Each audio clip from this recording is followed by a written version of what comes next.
Plugins are arguably WordPress's single greatest strength.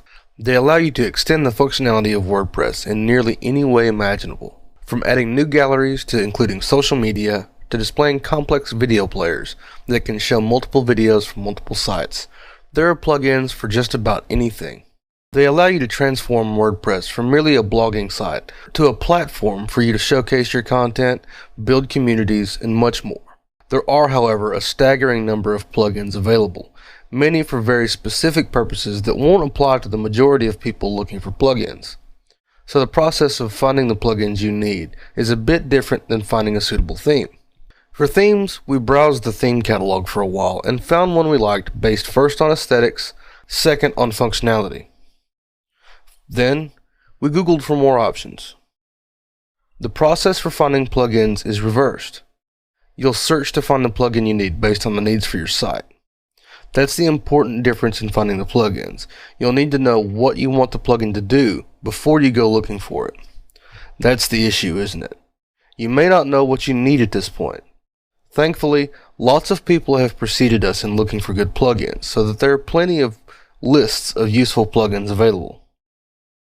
Plugins can be divided into a few categories. You have content-generating plugins, which can provide content from outside sources like YouTube, or as we've already done, Flickr.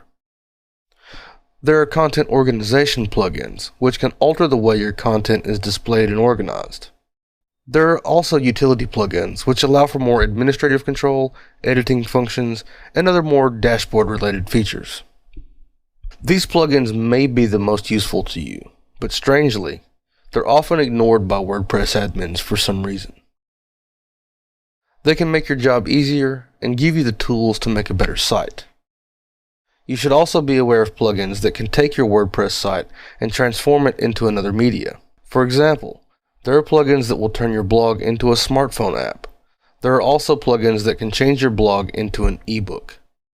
With the prevalence of smartphones and e-readers in today's market, ignoring these tools would only serve to reduce the coverage of your content, so be aware that these options do exist. The number of things you can do with plugins is far too much for any course to cover, let alone a single video.